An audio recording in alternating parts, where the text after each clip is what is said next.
Capítulo 30. Bom dia! Saudou-me uma moça de sorriso largo e grandes olhos castanhos quando me atrevi a despertar após um longo sono. Presumi que fosse manhã pela saudação, logicamente, e pelas janelas do quarto que estavam escancaradas, deixando os raios de sol entrarem com força total.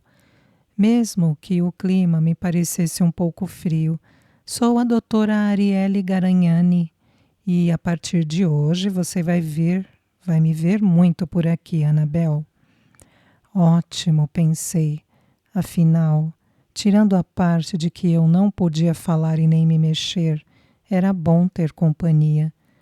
Proporcionava-me um pouco de alívio. Ela se aproximou de mim e pude perceber que era baixa, porém magra e hábil.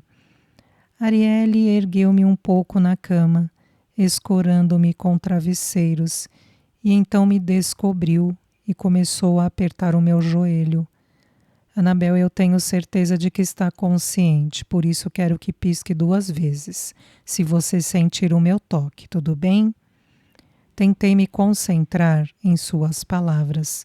Tinha apenas que piscar 2 vezes, caso sentisse algo.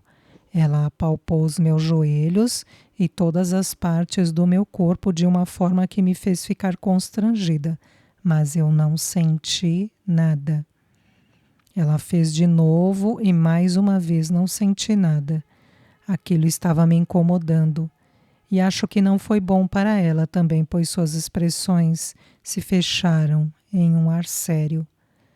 A determinada doutora ajeitou meu braço sobre a cama e tentou novamente apalpá-lo para ver se eu reagia, mas nada aconteceu. Aquilo foi realmente frustrante. Era como se meu corpo estivesse morto.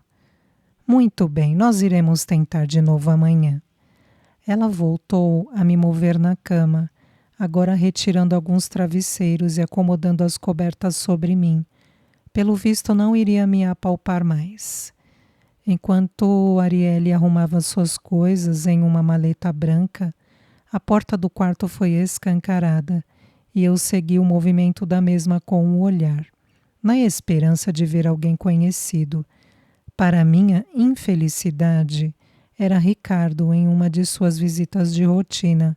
Oi, Rick, saudou a doutora animada, enquanto ele circulava a minha cama, com o intuito de chegar ao medidor de pulsação cardíaca. Tudo bem? O de sempre, Ária, respondeu Ricardo sem muita vontade. Bem, eu queria falar com você sobre a situação dela, informou a doutora, finalmente capturando a atenção de Ricardo.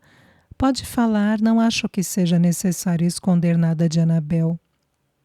Se você prefere assim. Arielle se precipitou até a porta e parecia que iria embora antes de falar, mas ela respirou fundo e prosseguiu. Sinto te informar que o meu pré-diagnóstico não é nada positivo, disse ela tentando abaixar o tom de voz. Acho que ela perdeu permanentemente os movimentos. Tem certeza? Eu nem piscava prestando atenção naquela conversa, pois era muito importante para mim. Era da minha situação que estavam falando. Ricardo parecia tão ou mais chocado que eu diante da informação. Absoluta. Somente um milagre pode fazê-la voltar a se mover, Rick. A sinceridade de Arielle me atingiu como um soco na boca do estômago, mas eu a preferia. Era melhor do que a ilusão. Ricardo começou a andar pelo quarto e parecia irritado. Suas expressões o denunciavam, e se eu estivesse em seu lugar, também iria ficar daquela forma, pois ele havia feito de tudo para que eu acordasse. Era natural que nutrisse esperanças de que eu sairia do acidente sem nenhuma sequela. mas nada nos exames consta um trauma grave que a impeça de se mover. Disse ele olhando fixamente para Arielle. Nós analisamos tudo. Você sabe que o acidente dela foi muito sério. Até poucos dias acreditávamos que poderia não acordar. Então, ela não concluiu a frase. Bem, teremos que fazer novos exames e voltar a estudar o caso. Pode ser que tenha alguma coisa que deixamos passar. Faremos o que for preciso. Ele disse em um sussurro. Pode me deixar a sós com ela agora? A doutora sorriu e, sem dizer mais nada, retirou-se da sala. Eu ainda estava em estado de choque. Não conseguia assimilar a ideia de que poderia ficar tetraplégica por conta de um mero descuido. Tudo porque havia ido procurar o pai asqueroso de Ricardo. O pior é que nem conseguia falar para dizer tudo o que aconteceu. Ricardo lançou um olhar tristonho para mim e caminhou até uma mesinha mais ao canto da sala, onde eu mal conseguia o ver. Em seguida deu um murro nela. Acredito que havia algumas medicações lá, pois ouvi o barulho de coisas caindo e em seguida ele levantou a mão rapidamente. Como não conseguia ver, acreditei que tinha se machucado. Eu ainda estava confusa, mas continuei a olhá-lo. Desculpe-me, Anabel, disse ele após um tempo naquela posição, alheio ao mundo. Então se aproximou da cama e olhou dentro dos meus olhos. Eu sou uma péssima pessoa. Fiz tudo errado, mas é porque queria chamar sua atenção. Não suporto a ideia de que você preferiu a ele e não a mim. Tentei prestar atenção ao que ele dizia, mas não parecia fazer sentido. Ricardo agarrou minha mão e a segurou entre as dele, enquanto retornava a falar, com um tom de voz embargado de emoção. Ainda te amo. Eu sempre vou amar. Sei que é idiota da minha parte, mas não consigo apagar o que sinto. Quando você chegou aqui, toda fragilizada e correndo risco de vida, não medi esforços para trazê-la de volta.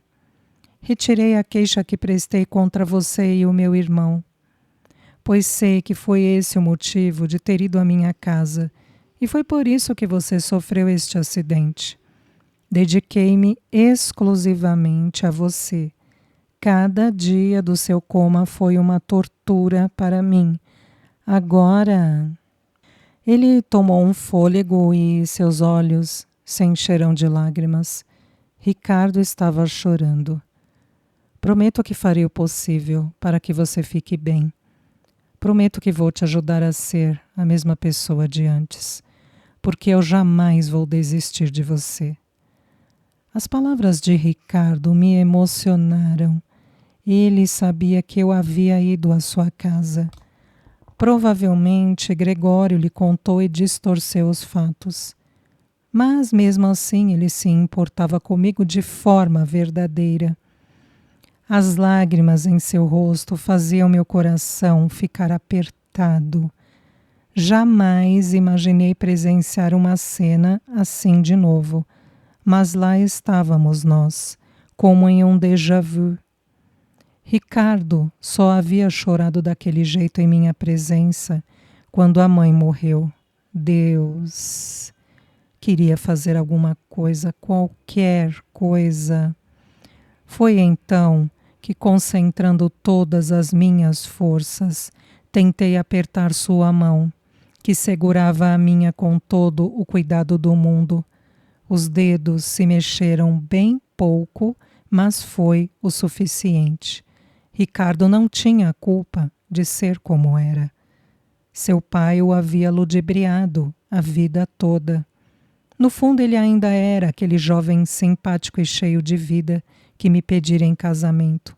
Eu sentia que sim. Meu Deus! Disse ele, olhando-me assustado. É um milagre! Eu não consegui apertar sua mão da forma como queria, mas havia feito um enorme esforço para quebrar aquela barreira. Eu podia, eu conseguia mover a minha mão. Chorei de emoção, afinal, depois do que havia ouvido. Aquele, sem dúvidas, era um grande passo. Ricardo ergueu a minha mão e beijou-lhe o dorso, emocionado.